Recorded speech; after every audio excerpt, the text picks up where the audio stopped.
Hello everyone, welcome to Tea Time History Chat Live. I hope you're all well. My name is Philippa Lacey-Brule and I am streaming live on YouTube and Facebook, and you might be watching live. Thank you if you are, and welcome to you if you're watching on the catch-up or listening on the podcast, which is also possible. That is the British History Podcast, although there are a number of them about, so if you do have a search, it's the one with my face on it. So a little bit later on, I will be joined by Gareth Russell. He is fitting me in between BBC interviews at the moment, which is fine. So he will be here. He will be here in a moment. We're going to be talking about what we'll be up to next week, because Gareth is with me from Saturday. We are away for a week taking a tour called the Rise of the Tudors Tour, where we'll be looking at the early years of the Tudors by visiting places that are pertinent to the story, meeting experts. Obviously, we've got Gareth with us for the entire time. And we also have other historians, Julian Humphreys, Nathan Armin, and Nicola Tallis joining us as well. So we're going to be having a chat about that. If you want to follow the tour, live vicariously through us, then please do follow me on Instagram. That would be the best place. That's where we'll be posting the most, at British_history_tours.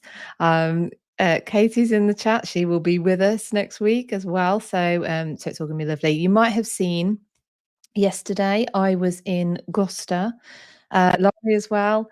So yeah, yesterday I was in Gloucester. Last week I was in Worcester. So these are all both places that we're going to be visiting next week. So I was just, going and checking that they're still there. They've only been there 1,000 years, but just I had to go and have a check. Okay, cool. Gareth is here, so I'm going to bring him up. Hello. How are you? Can I hear you? Hello. Can you hear me okay? Yes, I can hear you. Perfect. How are you doing? Good. Good. Nice sunny day here in Belfast. So Cool. Your signal's a little bit okay, but I think sorry, a little bit dodgy, but I think we'll be okay. I'm fine, other than the weather is swinging from freezing cold to boiling hot, which means that the packing nightmare that is always the bane of my life is 10 times worse. And I know you've got stuff on before and after the tour, so you must be having a nightmare.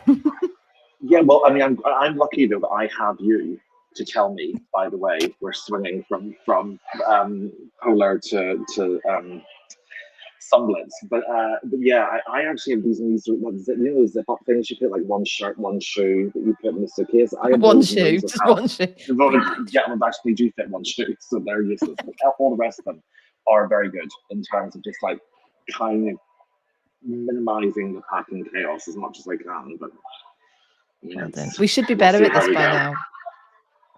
There's no excuse. No. There's no excuse at all. None. But I think September is a tricky month.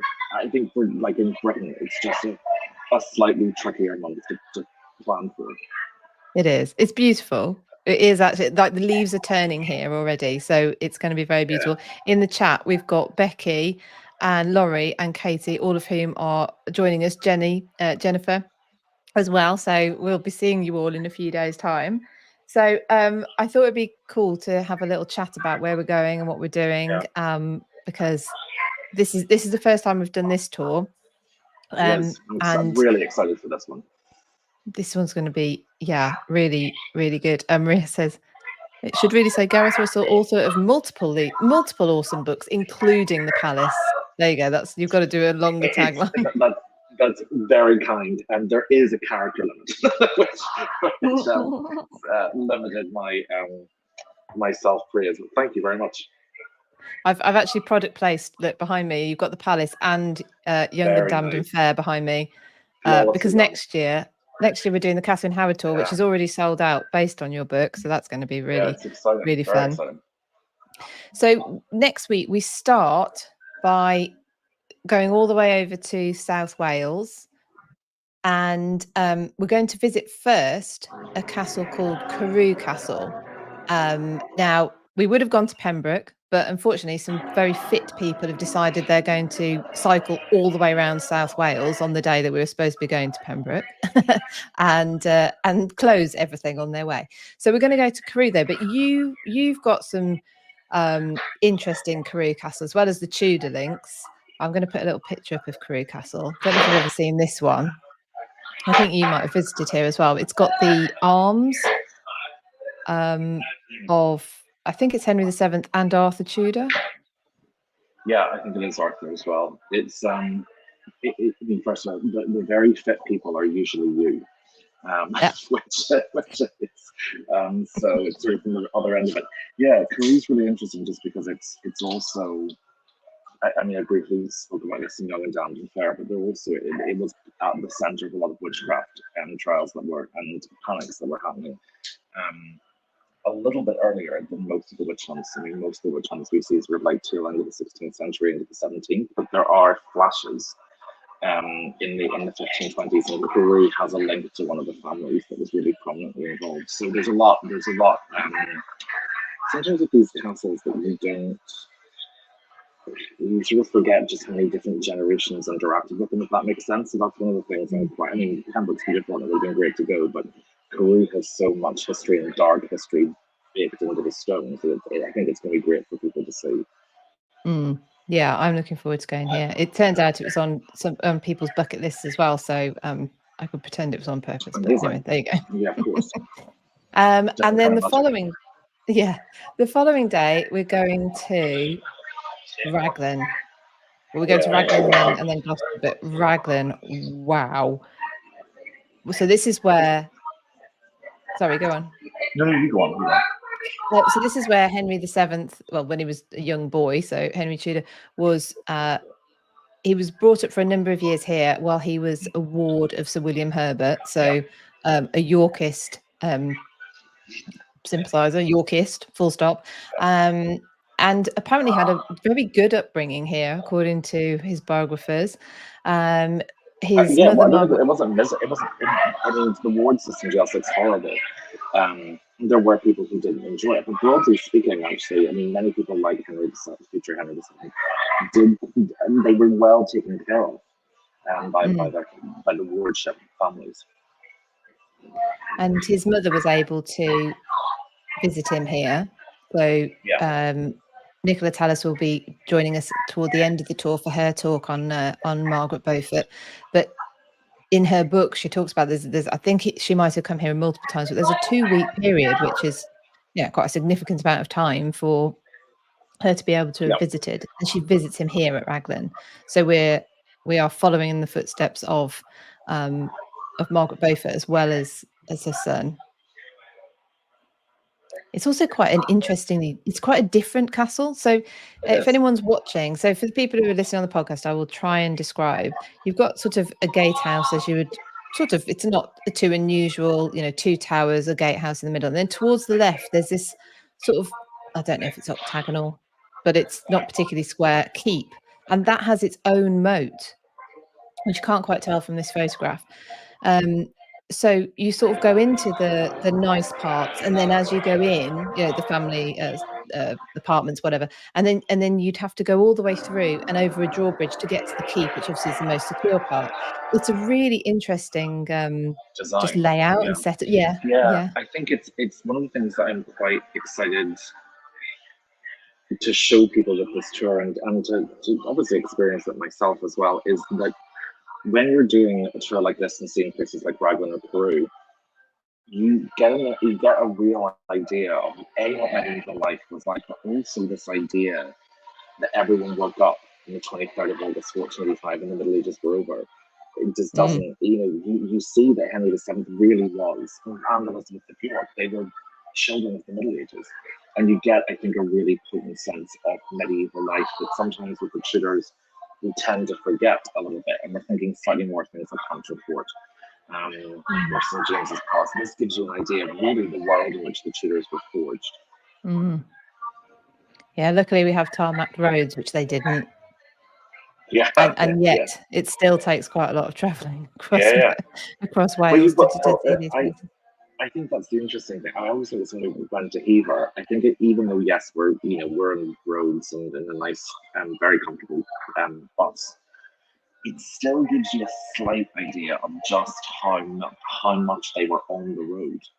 And that these castles and palaces and estates were mini worlds unto themselves, because beyond, it was where you had any form of light after sunset, even little things like that. It gives you an idea of just how central these castles were when you were there, but how far apart from each other they often were when you were traveling between them. Yeah. And there's then you start getting into the fact that they placed them in order to be a certain traveling distance time-wise between them, so you could get to another safe haven before nightfall. Such was the importance of doing that. So when we're at Raglan, we're actually getting a tour by the curator here, so that will be very fun. And then before we get to our next hotel, we are going to go to the stunningly beautiful Gloucester Cathedral, which technically didn't come into this story, but you can't miss it. Exactly. It's I didn't want so to drive beautiful. past it. No, you couldn't. I mean, it's also, I think, one of the things that you can be fairly certain of with this tour is you will have people here who love history.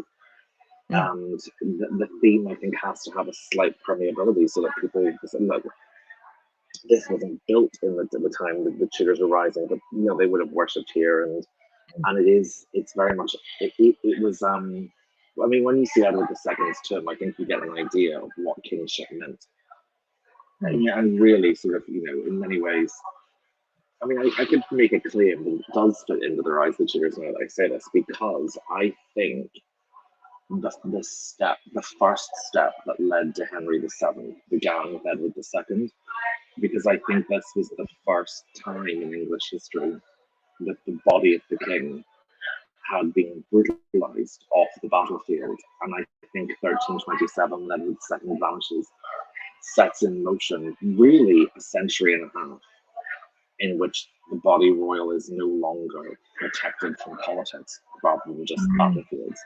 And I think you can trace a line from Edward II to Richard II, Henry II, Edward II, Richard III, this kind of spinning of fortune's wheel. And I actually think Edward II's wife, Isabella, knew that. I think deep down she was very uncomfortable with what she was doing, but did it anyway. And we'll also see here the so here this is where Anne Boleyn and Henry VIII came to on Progress as well. So another Tudor. And there's someone making a coffee right behind you. It's like it was steamer. I'm sorry. I was thinking, is someone having a milky coffee? Because you know how I feel about I was like, I actually left around in fear. Just smack it out of their hands. Nothing enrages her more. We have this ongoing thing about coffee. I have mine. Have you heard the Hosier song "Too Sweet"? And it's all I take my coffee black and my whiskey neat. And that's me. And then there's Gareth with his God knows this list of stuff that has to. I don't want to be punished by my own refreshments, but that's a conversation for another time. Fill up the drinks like a 17th century Ottoman sultan, as brackish as she can make it. Exactly. Well, it's my fuel. That's true. That is very true. So there's loads of history at Gloucester. Again, we're getting a private tour of the building, so loads of history to be delved into when we're there. It's also really we've done the private tour before, and it is really special for people. Like really, really special. It's just there's such an extraordinary sense of atmosphere at Gloucester. I was actually there yesterday.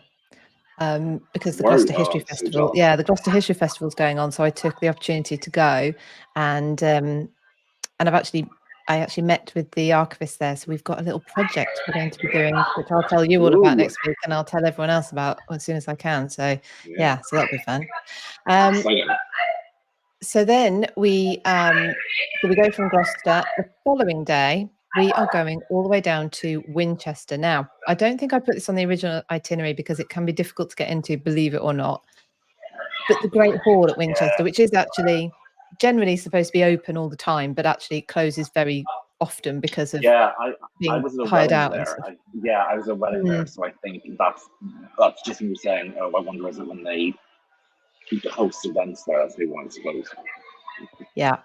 But we're booked in, we're in, we will be there. We're being met in Winchester by Julian Humphreys, who's going to accompany us for the day.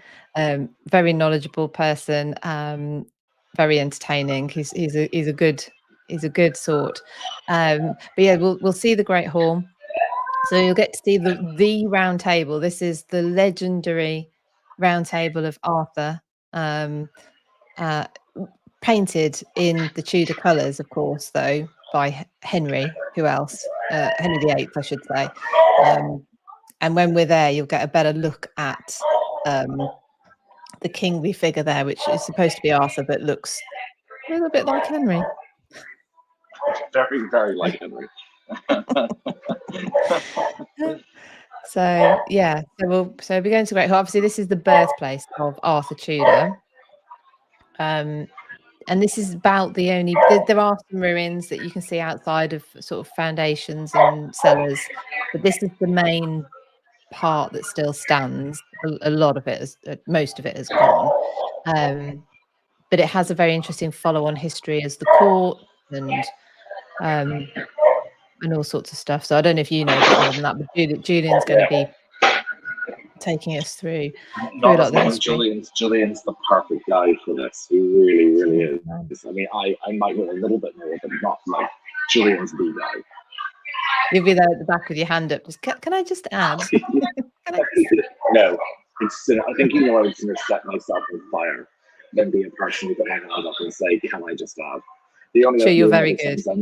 You're very good. You're very. I hate when people do that in tours, when they try to like go after the tour guide, because I always feel like quite bad for the guide. Yeah. And the only other sentence I would be less likely to say is less of a question, more of a statement. I would actually scream my own tongue. I would burn your own tongue if you did that. You would tap you. You're all very good like that. I was at Hatfield House recently, and I was there, and Nicola Tallis was there, Owen Emerson and Kate McCaffrey, and I don't think the guide had been told. In fact, I'm pretty positive the guide hadn't been told who they were guiding.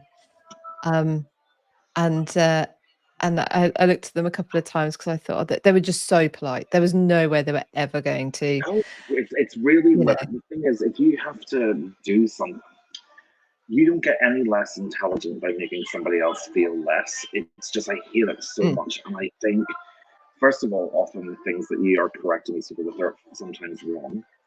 And even if they're right, they're not kind. It's not polite to do that. You're in somebody else's turf. Shut up. If you want to do this yourself, do it yourself. Yeah, quite. So while we're in Winchester, so we get to go to the Great Hall, and we also get to go to the cathedral, which is another stunning place. I don't think there's many cathedrals that aren't, to be fair, but we are going to some spectacular ones. Some real gems, so we'll get a chance to see here. I don't want to say off the top of my head that Arthur was christened here, because he might have been christened at the castle, but I think he was christened here. I think there was a big, I can't remember off the top of my head, but I remember there was a massive push to really incorporate all elements of Winchester because of this kind of, I mean, the plan was for him to be called King Arthur II. And there was a real push for the historicity of Camelot as real, and to position Arthur publicly as, Cadwallader's heir through, I would be very surprised if there hadn't been some form of ceremony at the cathedral. Sometimes they did emergency, a bit like the weddings, they would do kind of the bifurcated weddings where you would have a smaller ceremony and a bigger one later. They would sometimes do something like there would be an emergency baptism the minute they were born, and then there would be a kind of more grand christening later on. So it could be that. I'll look into it. And of course, later on, it was here that Mary married Philip of Spain. So we'll be there in the space that happened as well. broke a lot of barriers down that Elizabeth claimed was still there later on, but actually Mary had done quite a lot of the groundwork if she'd have wanted to get married. But yeah, so Winchester as well is the ancient capital of, well, it was the ancient capital of Wessex, one of the kingdoms. And then Wessex became the dominant kingdom as England forms. And so it Yeah. becomes the ancient capital of England, but really England's very, very new at the time that it is. And it gets the capital moves to Westminster with Edward the Confessor because he built his the abbey and the palace there. But yeah, so Winchester incredibly important in the entire story of these Isles anyway, as well as obviously the Tudors. And then we get to go close to my home turf. The next day we are going to go up to Ludlow. And I took this picture, this is my picture, from, so this is Ludlow Castle. And this is where Arthur Tudor was sent as head of the Council of the Marches. A great sort of, it's sort of almost like to be a king in training. You're on the Welsh borders, you've got to practice diplomacy, you've got to practice leadership. You know, you're cutting your teeth here. And of course it's where unfortunately Arthur dies not long after, 5 months after his marriage to Catherine of Aragon, who's here with him when he dies. And this photo is taken from St Lawrence's Tower. So if at all possible, we will also be visiting St Lawrence's Church, which is where Arthur's heart is buried, which is the nice way of saying all of his insides are buried in the church there. So this is actually taken from the tower of that church, looking back over to Ludlow. So again, we'll get a guided tour of here. But have you been to Ludlow, Gareth? I haven't been to Ludlow yet. You're gonna Yeah, love I'm it. excited. It's still in private hands. All right. Oh, that's nice. They sometimes it's That's so nice. They've got their own castle. That's so sweet. but I think I believe that often when it's privately owned, there's still more of a sense of atmosphere about it. I think sometimes there is an atmosphere at Ludlow, because it's less messed with, maybe. Maybe. You know, than some of the larger places. And the family also can do what they want with it. They're not under kind of general pressure. So there's a long history with Ludlow, but like I say, in terms of the early Tudors, this is where Arthur was getting his education. This is, you know, in kingship. Yeah. Later on, Mary gets sent here as It's like the end of the beginning. I think for me, this is where the rise ends in a way. This is like the end of the beginning. That's a very good way of putting it, because of course Arthur is, we think of or Henry's often put forward as the embodiment of the combined House of York and Lancaster, so the Tudors, but really it's Arthur.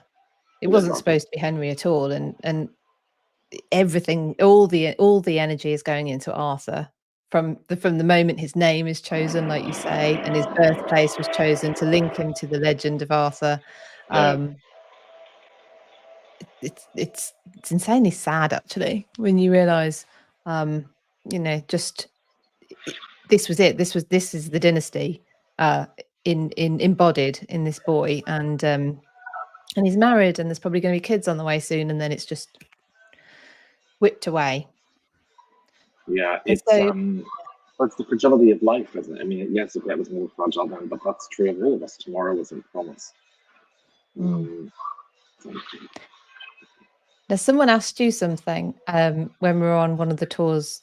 It might have been earlier this year, or I think it was earlier this year.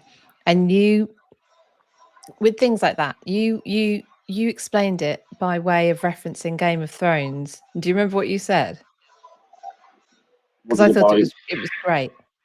Was this about sometimes Game of Thrones still has the shock value? We know the end of it is about, we know, yeah. So it reminds you to be surprised and shocked, and yeah, it does. I remember there's a at the end of season 1 of Game of Thrones, there's a main character that dies, and it's very shocking. And at the end of season 6, there's something that's really a bit jumping the shark storyline wise, but there's another kind of wipeout of a prominent queenly figure, and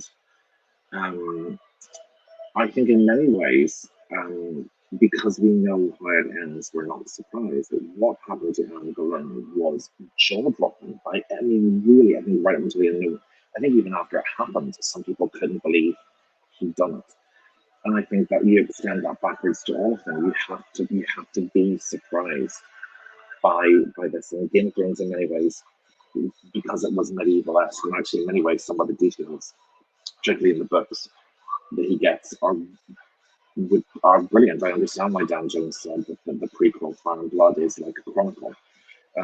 Yeah, I think it does. We need to remember that we're looking back, they're looking forward. I mean, and also I think it's one of the things with the Princess and the Tower, people write it backwards and they think that they know that if you get rid of Edward V and somehow Henry Tudor will become Henry VII. No one has that knowledge, even 1483 or 1484. It's just not credible that Edward V banishing would do any real help to Henry Tudor. It's Henry Tudor's ascent is much more short term, much more. And we've got Nathan Armin joining us to give a talk. Brilliant. And of course, his latest book, Son of Prophecy, is that right? Or that just the background really to Henry Tudor and how on earth he ends up being where he is. I think by the time you get to obviously I'm quite biased, but I think he's chosen really, really well here because I think but with the people we have speaking, like Nathan and Nicola are doing genuinely exciting research on, in Nathan's case, the men, and Nicola's case, the women, who helped make the Tudor rise possible. And in many ways, it was one of the last understudied areas of the Tudors and the Wars of the Roses. So I think that, I'm so excited for people to hear from them. Yeah, me too. They're brilliant speakers. And if you're a member of my Patreon, then the talks will go into Patreon after the tours as well, so people get to see them.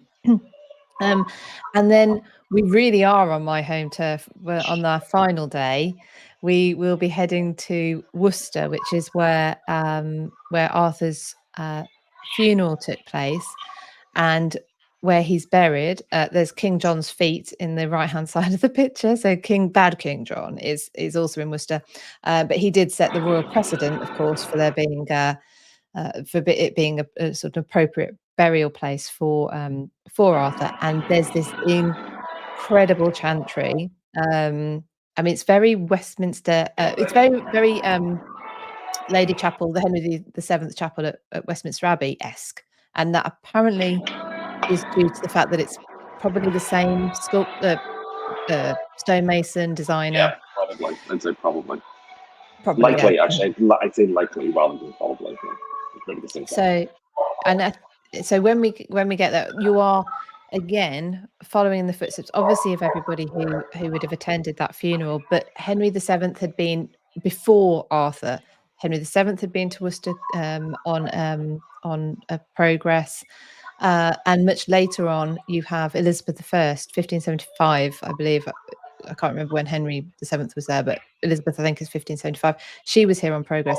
And one of the most beguiling things in the whole cathedral is, and I don't know if you can quite spot it on this photograph because there's a post in the front of it, but the final step up into Arthur's chantry, which you can, guess Elizabeth also stepped on, is so dipped, it's so worn away.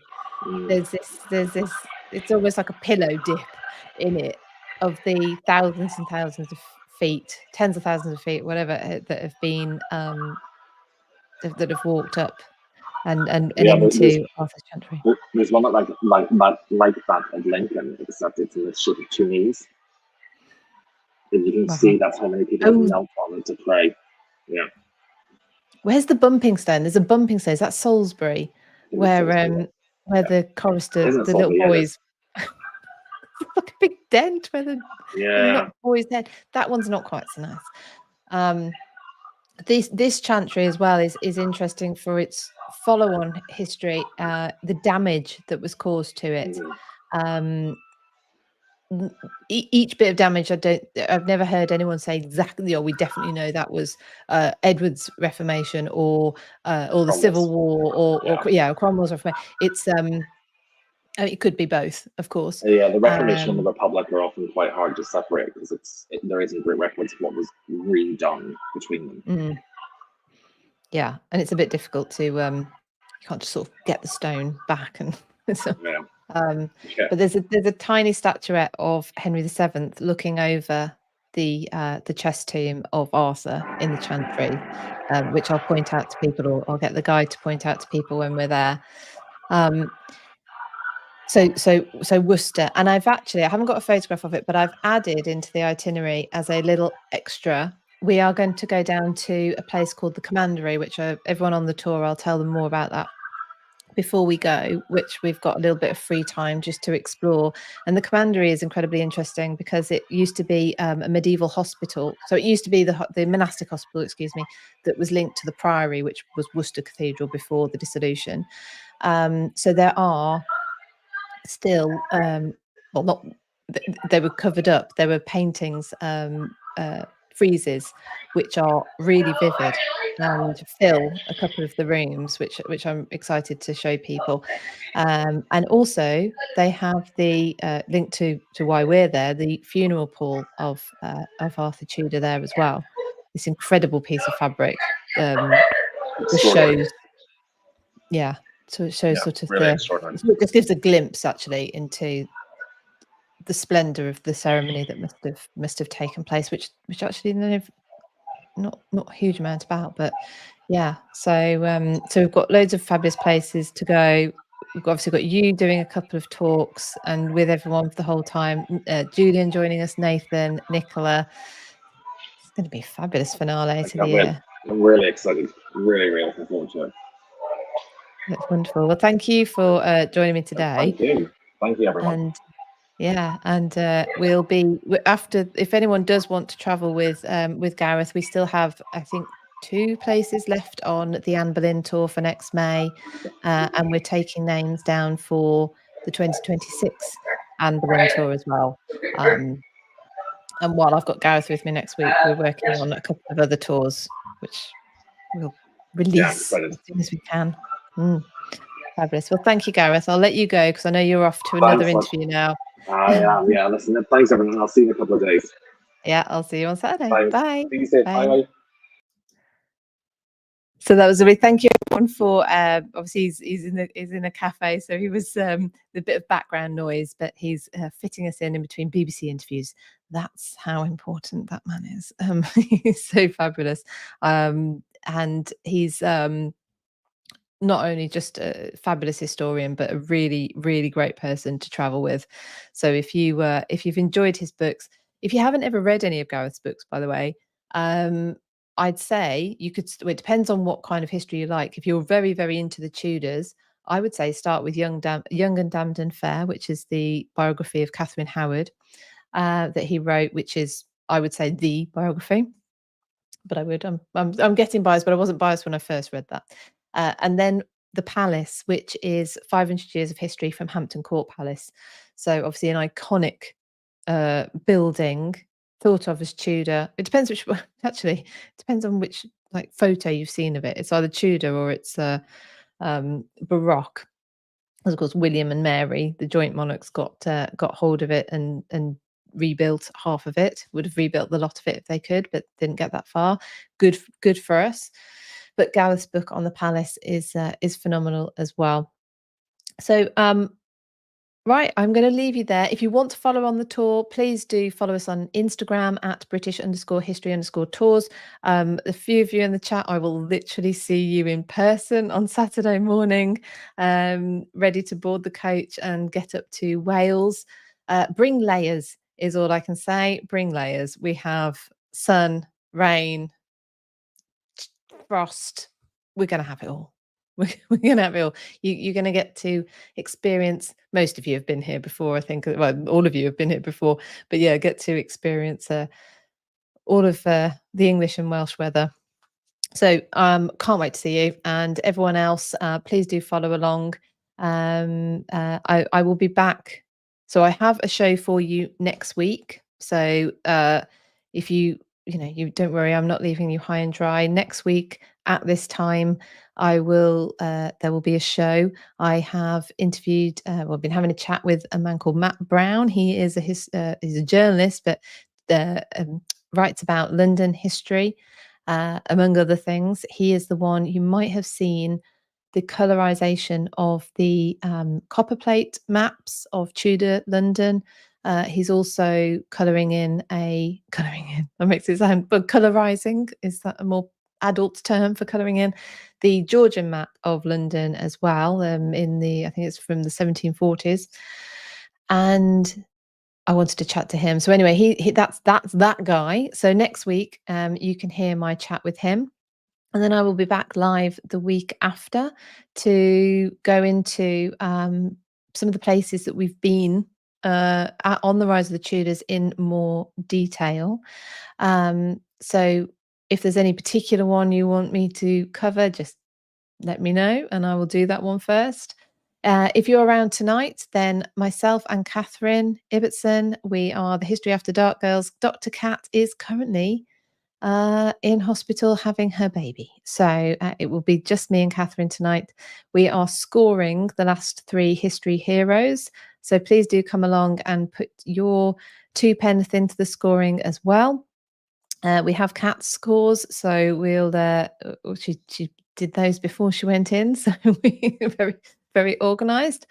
So yes, so you can meet us, see us tonight live at 8:15 p.m. on the History After Dark channel on YouTube. And that's about it for now, I think. So yes. Facebook as well, I should say. So everything I put on Instagram basically automatically goes to my Facebook page. So if you don't do Instagram, perhaps you do Facebook. And